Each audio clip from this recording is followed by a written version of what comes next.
Oke, assalamualaikum warahmatullahi wabarakatuh.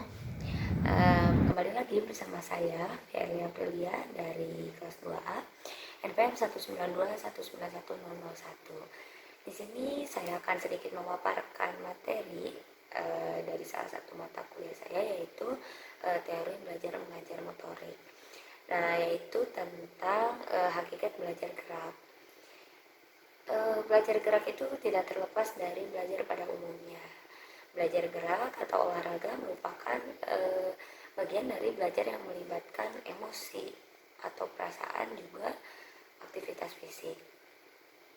Belajar yang menekankan pada berpikir disebut kognitif, yang menekankan pada aktivitas emosi atau perasaan yaitu afektif. Juga yang menekankan pada gerak tubuh disebut psikomotorik. Nah, setiap mata pelajaran mempunyai karakteristik masing-masing yang bisa dilihat dari materi yang dipelajarinya, proses pembelajarannya, kondisinya, kondisi interaksi dan hasil dari proses pembelajarannya. Nah, apa sih yang akan saya bahas, yaitu tentang apa sih yang dimaksud dengan belajar gerak. Juga ada konsep gerak, yang terakhir ada ranah gerak. Yang pertama, belajar gerak itu didefinisikan menurut Smith, yaitu serangkaian proses yang dihubungkan dengan latihan atau pengalaman yang mengarah kepada perubahan yang relatif menetap dan kemampuan dalam kemampuan seseorang untuk menampilkan latihan gerakan yang terampil. Pada dasarnya, definisi Smith ini mengandung 3 aspek penting, yakni belajar merupakan pengaruh latihan atau pengalaman. Nah, perkembangan kemampuan memang bisa berkembang tanpa dilatih. Kemampuan tersebut berkembang misalnya karena pengaruh kematangan dan pertumbuhan. Contoh, keterampilan berlari tanpa dilatih dalam arti sebenarnya, yaitu kemampuan berlari tetap akan berkembang karena adanya pengaruh kematangan. Siapapun anaknya yang normal pasti akan menguasai keterampilan berlari tanpa berlatih. Tetapi perlu ditanyakan sampai di manakah kemampuan prestasi berlarinya. Yang kedua, belajar tidak langsung termati. Jadi ketika latihan berlangsung, terjadi banyak perubahan dalam otak. Proses inilah yang menetapkan perubahan yang terjadi agar relatif menetap. Nah, yang ketiga, ada perubahan yang terjadi relatif melekat. Jadi banyak perubahan yang menampilkan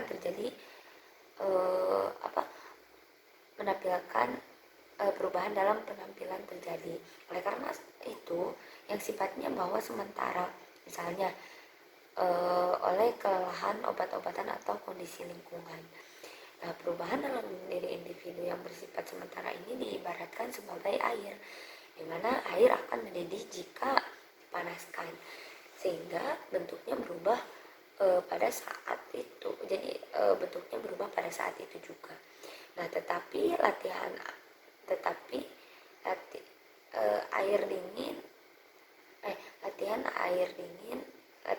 maka wujudnya akan menjadi air yang tenang seperti semula. Jadi proses belajar akan berubahnya menjadi orang yang benar-benar baru. Luarnya tetap sama, tetapi kemampuannya sudah berubah. Mengukur pembelajaran geraknya itu diibaratkan seperti yang sudah saya jelaskan barusan, dengan air yang normal atau dengan air yang dididihkan. Jadi jika air seperti biasa, jadi gimana? Luarnya tetap sama, tetapi kemampuannya sudah berbeda. Gitu. Yang kedua ada konsep gerak. Nah, konsep gerak ini tahapan atau pemahaman gerak untuk mengembangkan kematangan suatu keterampilan gerak yang melibatkan dasar gerak anak. Itu ada yang salah satu ahli yang mengatakan, menurut Mahendra tahun 2017 halaman 2, Itu konsep gerak yang meliputi konsep tubuh, konsep ruang, konsep usaha, dan konsep keterhubungan. Itu yang menurut siapa, Mahendra. Nah, yang jadi intinya gini, menurut para ahli, 4 konsep gerak utama yaitu tubuh yang mewakili alat tindakan atau alat yang digunakan untuk bergerak. Yang kedua, ruang. Ruang merupakan tempat di mana tubuh bergerak. Yang ketiga, usaha. Usaha itu merupakan kualitas kualitas gerakan yang dilakukan. Nah, yang keempat, hubungan merupakan koneksi atau interaksi alat saat tubuh bergerak, baik dengan benda, manusia, ataupun lingkungan. Nah, yang pertama tadi ada konsep tubuh. Menurut Mahendra, tubuh pada dasarnya dapat dibagi menjadi 2 bagian, yaitu bagian tubuh dan aksi tubuh. Konsep tubuh ini biasanya berkaitan dengan upaya menjawab pertanyaan ini. Apa yang ini pertanyaannya. Apa yang bergerak? Tubuh apa, bagian tubuh mana yang bergerak atau digunakan? Sedang aksi tubuh bisa digunakan untuk menjawab pertanyaan bagaimana tubuh bergerak atau beraksi. Seperti itu. Kedua, konsep gerak. Menurut Mahendra juga, konsep ruang itu selalu berkaitan dengan upaya menjawab pertanyaan ke arah mana kamu akan bergerak atau di mana kamu akan melakukan gerakan. Seperti itu. Ada beberapa konsep yang anak harus diketahui mengenai konsep ruang ini, yaitu area dan dimensi ruang. Area merupakan konsep pertama yang harus diketahui oleh anak, bahwa wilayah ini dibagi dalam beberapa bagian, yaitu wilayah pribadi, wilayah umum, dan wilayah peralatan. Yang pertama, wilayah pribadi, yaitu ruang yang dapat digunakan seseorang untuk melakukan gerakannya tanpa menghalangi orang lain dan cukup untuk bergerak. Biasanya area pribadi ini digunakan dalam bentuk pembelajaran lokomotor, misalnya area anak untuk berbaring. Kedua, wilayah umum ini merupakan seluruh ruangan atau lapangan olahraga yang digunakan untuk semua anak terlibat dalam pembelajaran pendidikan wilayah umum ini, termasuk kepada wilayah pribadi dan peralatan. Yang ketiga, wilayah peralatan ialah tempat di mana alat-alat ini ada di ruang sekitarnya. Jadi dimensi ruang berhubungan dengan gerakan dapat terjadi pada tingkatan arah dan bidang yang berbeda. Seperti itu. Yang ketiga, konsep usaha. Konsep usaha selalu berkaitan dengan upaya menjawab pertanyaan gini. Bagaimana gerakan dilakukan? Menurut Mahendra, konsep usaha mempunyai komponen waktu, daya, dan irama yang secara bersamaan menunjukkan adanya usaha. Waktu berkaitan dengan cepat dan lambatnya gerakan yang dilakukan. Daya berkaitan dengan tenaga yang dikeluarkan, bisa kuat, lemah, ringan, berat. Sedangkan irama jika waktu dan daya bergabung akan menghasilkan ketukan atau irama gerakan. Yang keempat, ada konsep keterhubungan. Konsep keterhubungan ini selalu berkaitan dengan upaya menjawab pertanyaan begini. Bagaimana gerakan dilakukan dalam kaitannya dengan orang atau aspek lainnya. Secara individu dan kelompok, orang dapat terpaut, berpisah, bertemu, berpisah, memimpin, mengikuti, bergabung, berpencar.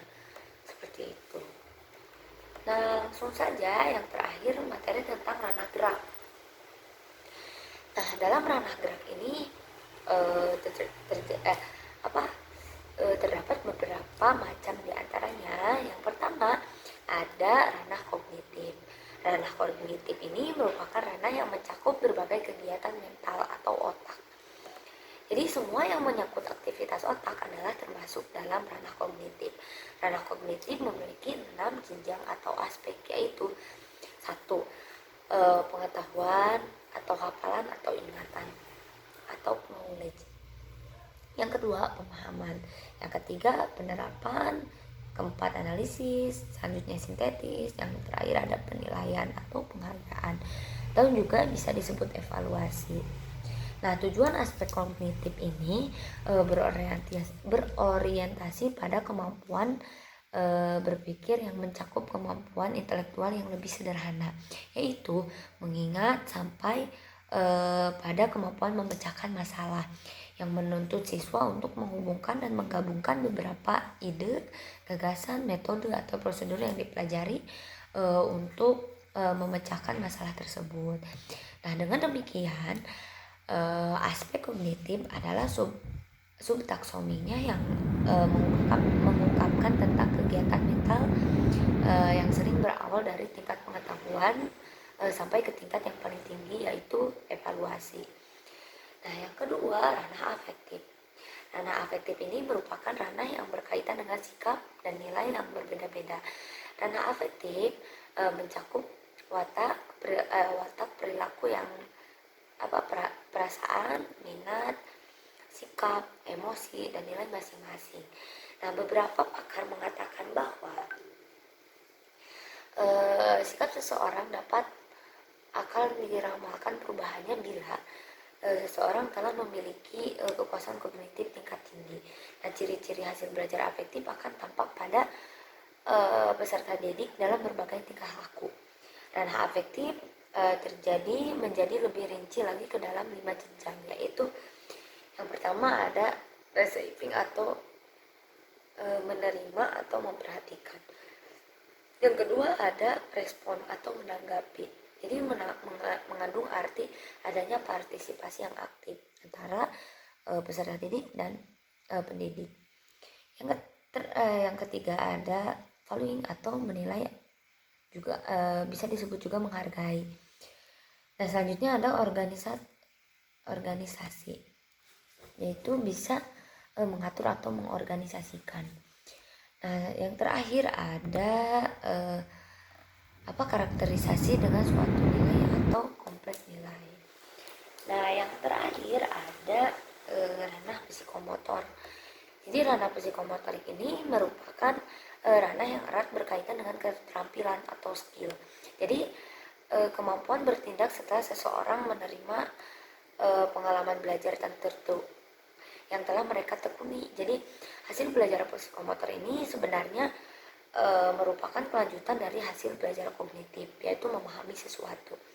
Dan hasil belajar afektif yang baru tanpa dalam bentuk kecenderungan yang berperilaku, namun tidak sama.